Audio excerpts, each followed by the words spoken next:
পুঁটি মাছের বিভিন্ন রেসিপি হয়তো আপনারা ট্রাই করেছেন, কিন্তু আমি 100% সিউরিটি দিয়ে বলতে পারি, যদি এই রেসিপিটা একবার ট্রাই করেন আপনাদের অবশ্যই ভালো লাগবে।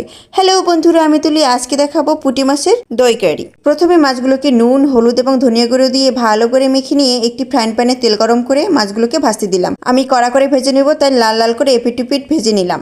তারপরে আমি সেই মাছ ভাজা তেলের ভিতরে গোটা মশলা ফোড়ন দিয়ে এর ভিতরে পেঁয়াজ কুচি ছেড়ে দিলাম। পেঁয়াজ কুচিগুলো যখন প্রায় লাল লাল হয়ে আসবে তখন এর ভিতরে দিয়ে দেবো আদা রসুন বাটা এবং বাদাম বাটা।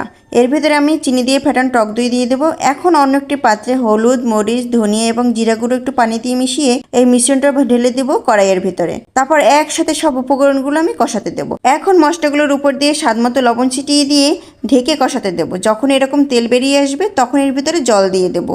জলটা যখন ফুটে উঠবে তখন আমি একে একে সব মাছগুলো এর ভিতরে দিয়ে দেবো এবং কয়েকটা কাঁচামরিচ ছিটিয়ে দিয়ে ঢেকে রাখবো 2 মিনিট। এই তো তৈরি হয়ে গেল মজাদার পুঁটি